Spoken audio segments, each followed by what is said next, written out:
You know it's bad when Joe Flacco, the quiet veteran, the keep your head down, don't rock the boat, I've seen it all guy, grabs the mic, breaks the fourth wall, and drops a truth bomb that blows a hole right to the Cleveland Browns quarterback room. And oh, did he drop it. Joe Flacco, Week 1 starter, Super Bowl champ, walking encyclopedia of what it means to be a seasoned pro, casually told reporters that Shedeur Sanders isn't just good, he's coming. If you're into the real story and all the messy twists they don't show on highlight reels, go ahead and subscribe.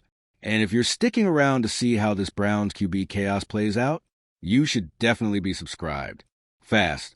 And that, right there, was the moment the already simmering Browns QB controversy boiled over into something the front office can no longer spin, stall, or sweep under the rug.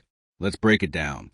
We've spent weeks watching the Browns coaching staff twist themselves into pretzels trying to downplay Shedeur Sanders. Every press conference, vague. Every depth chart update, confusing. Every Stefanski quote about development or process, sounding more and more like a man desperately trying to avoid saying what everyone already knows. Shedeur Sanders is the future. And not 5 years from now. Not 2 seasons away. Now, the fans see it. The players feel it. And now, Joe Flacco said it. Publicly. And the tone? It wasn't your usual vet platitudes or he's got potential talk. This wasn't a cookie cutter. Hand-holding quote meant to keep morale up. This was a warning. Flacco said on record that Shedeur has been pushing him, that his work ethic, his sharpness, and his presence in practice has made Flacco better. Read that again.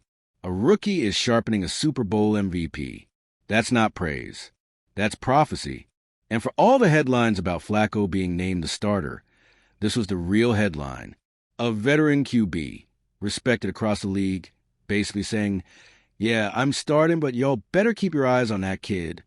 And just like that, the QB room got 10 degrees hotter. Because Joe Flacco didn't have to say that. He could have deflected. He could have played dumb. He could have kept it political. But he didn't. He told the truth. And in doing so, he blew a hole in Kevin Stefanski's narrative so big, you could drive the dog pound through it. Because now, everyone's asking the same thing. If Joe Flacco sees it, if the players see it, if the fans see it, then what the hell is Stefanski doing? Seriously, the Sanders situation is no longer a hidden gem or a cute preseason story. It's a full-on storm. And it's not just about talent. It's about momentum, trust, direction. Stefanski's refusal to elevate Shedeur to QB2, even after Dillon Gabriel's, let's call them learning experiences, is starting to look like more than just caution. It's looking like fear. Fear of change.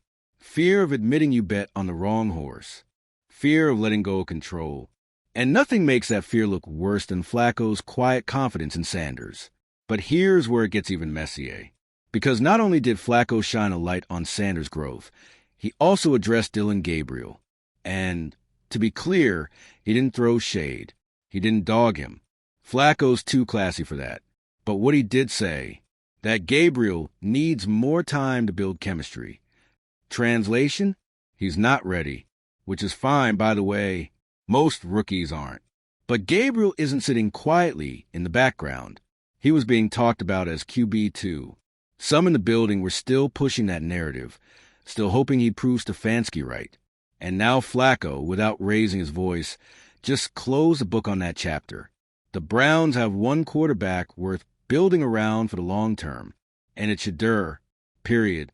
Now, let's talk about Stefanski's reaction to all this, because the man is floundering.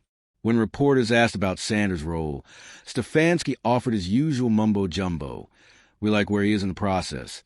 And we're focused on team progression. Blah, blah, vagueness overload.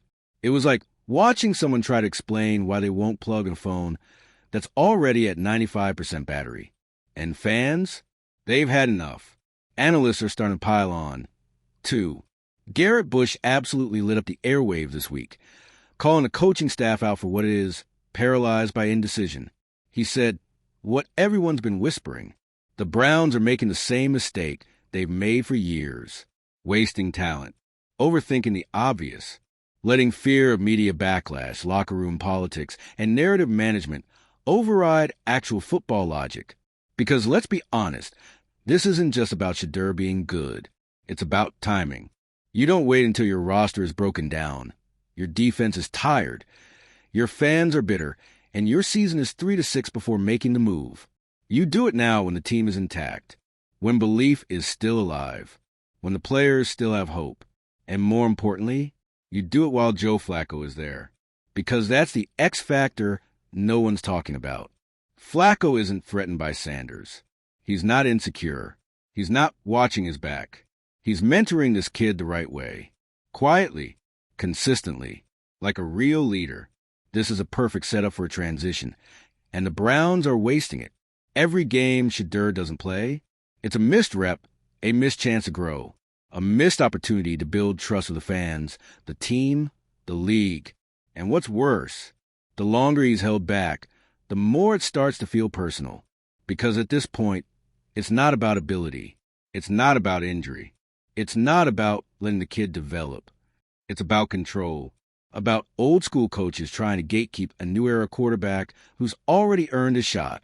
It's about Kevin Stefanski, still not seeing what's right in front of him. But guess what?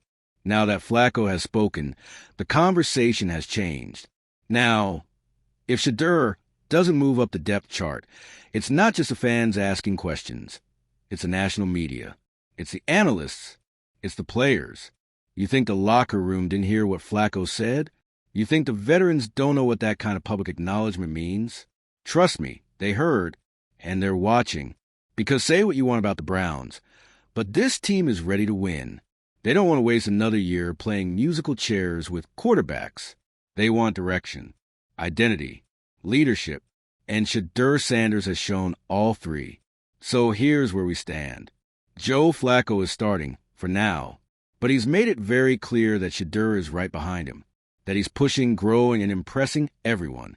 Dylan Gabriel, still third, still developing, still not it. Kevin Stefanski, backed into a corner, holding a depth chart that might as well be a lit fuse. And Shedeur, still waiting, still working, still quiet, but not for long, because the minute he steps on that field, it's over. The job will be his. The fans will erupt. The locker room will shift. And Cleveland, finally, will have a quarterback who doesn't just play the part, he owns it. So let's hear it. Should Stefanski promote Shedeur right now? Should Flacco mentor and transition out the season? Or should Cleveland rip the Band-Aid off and let the Sanders era start today? Drop your thoughts in the comments. And if you want to stay up to date on this quarterback circus turn coming-of-age story, subscribe now, because the bombshells aren't stopping anytime soon. And if you ask Joe Flacco, he already told you. Shedeur's not behind. He's next. Oh, you're still here? Good. Because the story is just getting messier, louder, and way too dramatic to look away now. Let's recap. Joe Flacco, yes, that Joe Flacco, stepped into a press conference, casually gave Shedeur Sanders the ultimate quarterback cosign. In the same breath, cracked the Browns' carefully guarded illusion of a stable depth chart wide open. This wasn't just a tip of the cap to a rookie. It was a signal flare to the entire league. This kid is coming. Fast. And if the Browns don't recognize it, someone else will. And since then, the silence from Kevin Stefanski and the front office has been deafening. Oh, sure, the media team is still pumping out videos of camp chemistry and QB room bonding. They're posting mic'd-up segments of Gabriel completing 7-yard checkdowns like it's a Spielberg film. But the fans? They're not buying it. Not anymore. Because here's the thing. Once a respected veteran publicly confirms what fans have been screaming into the void for weeks, the narrative shifts permanently. And now, every pass Gabriel throws is being compared to a ghost pass Shedeur could have thrown. Every third down failure, it's not bad execution. It's proof the wrong guy is on the field. Every vague Stefanski quote, a red flag. You don't come back from that easily. Especially not in a football town like Cleveland, where trust and leadership is already on life support. And speaking of Stefanski, this man is doing mental gymnastics in press conferences like he's training for the Olympics. When asked why Sanders isn't seeing more first-team reps, he served up a masterpiece of corporate doublespeak. Something about continued evaluation and competitive growth pathways. What does that mean? Absolutely nothing. That's what it means. Because if the head coach of a professional football team can't give a straight answer about why his most talented young quarterback is still buried on the depth chart, you know exactly what's happening. He's stalling. Why? Probably because he's in too deep. He's committed to a plan that is actively crumbling beneath him, and if he pivots now, it's an admission that the plan was flawed from the jump. And you know how coaches hate being wrong. But here's the thing. Stefanski doesn't have the luxury of pride anymore. He barely has the luxury of time. The media pressure is mounting. Former players are chiming in. Fans are showing up to open practices with "Free Shedeur" signs. Talk shows are running Sanders versus Gabriel side-by-sides like it's a presidential election. And through it all, Joe Flacco keeps doing exactly what he's done his whole career. Show up, speak calmly, and play chess while the building burns around him. Let's talk about why Flacco's comments hit so hard. It's not just what he said. It's who said it. This is a guy who's been through it. He's seen phenoms flame out. He's seen hype trains derail. He's seen real greatness. And he's had compete with it. And when he says a young player is a real deal, people listen. More importantly, the locker room listens. And that might be the scariest part for Stefanski and the coaching staff. They can no longer pretend the team doesn't see what's happening, because they do. Receivers have started asking for Shedeur on scout team drills. Defensive players have joked that he's harder to read than Gabriel during scrimmages. Veterans have been spotted talking to him after practice, giving that nod, the unspoken "we see you," that every rising star gets before their breakout moment. This isn't a one-day situation anymore. This is an any-day-now situation. And Stefanski is dangerously close to fumbling the handoff, because the longer he holds Shedeur back, the more this starts to feel like something darker than caution.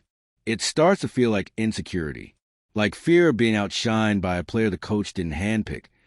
Didn't expect to be this good this soon. And trust me, players notice that. It erodes confidence in leadership fast. And speaking of erosion, let's talk about Dillon Gabriel. This poor guy, let's be clear, he's not a villain. He's not out here scheming to block Sanders. But the truth is, he's not the guy. And deep down, he probably knows it. Gabriel was supposed to be the developmental wild card, a long-shot project, maybe a future backup. Instead, he's been thrust into the QB2 spotlight because the coaching staff won't do what everyone else knows is inevitable. And you can see it in his game. The hesitation, the overthinking, the missed throws, the weight of a role he wasn't meant to carry. He's not thriving, he's surviving. Barely. And what does that do to Shedeur? It lights a fire. Because every time Gabriel struggles and Shedeur is still held back, it feeds into a very public, very loud story that's already on its third act. The Browns are mismanaging their future. So, where does this go from here? Let's play it out. Option 1. Stefanski wakes up, checks the pulse of his team, reads the room and Twitter, and promotes Shedeur to QB2 immediately. He lets Flacco lead, lets Shedeur learn up close, and starts rotating him in midseason. Controlled reps, build momentum, give the fans something real to believe in. Option 2, Stefanski digs in deeper. He keeps Gabriel at QB2. He plays the "we're sticking with the plan" card. And by week 4, if the Browns are underperforming, chaos. Loud, angry, media-fueled chaos. Shedeur will be thrown into fire anyway, but now with unnecessary baggage and tension instead of confidence and clarity. And option 3, the darkest timeline, the Browns wait too long. The season slips. The locker room turns. The fans tune out. And Shedeur, seeing the dysfunction, starts to question whether this is the right place for his career at all. That's how talent walks out the door. And the Browns? They've seen it before. Let's not pretend this organization hasn't perfected the art of squandering quarterback potential. If there's a historical plaque for mishandling talent, it's probably hanging in the hallway of their front office. But right now, they still have time to change the narrative. They have a veteran who believes in the kid. They have a team ready to follow him. They have a fan base begging to be excited. All they have to do is let Shedeur play. So the real question isn't, is Shedeur Sanders ready? The real question is, are the Browns finally ready to stop being scared of success? Drop your take in the comments. Are you riding with Flacco's assessment? Should Shedeur be QB2 now? Or should Cleveland clean house completely and rebuild around him for Real? Subscribe for the next meltdown, breakout, or front office facepalm, because if history tells us anything, Cleveland's never more than one bad decision away from a full-on quarterback revolution. And this time, that revolution might be wearing number 2. All right, if you're still locked in, and I know you are, then let's keep going. Because this story, it's not just a quarterback controversy anymore. It's not even just bad management. It's bigger. It's deeper. This is a Cleveland Browns identity crisis. And Shedeur Sanders is standing right in the middle of it like a lightning rod. Let's call it what it is. The Browns don't have a quarterback problem. They have a fear of progress, a deeply rooted generational inability to trust what's new, exciting, and undeniably better when it walks through their front door and immediately outshines everything they've tried to build. And the scariest part? The front office knows it. Because right now, upstairs in Berea, there are late-night meetings, emergency calls, quiet panic behind the PR team's overly polished tweets. And why? Because they can feel it slipping. The illusion of control. The idea that the fan base is patient. That the media will move on. That the long-term plan will magically justify itself.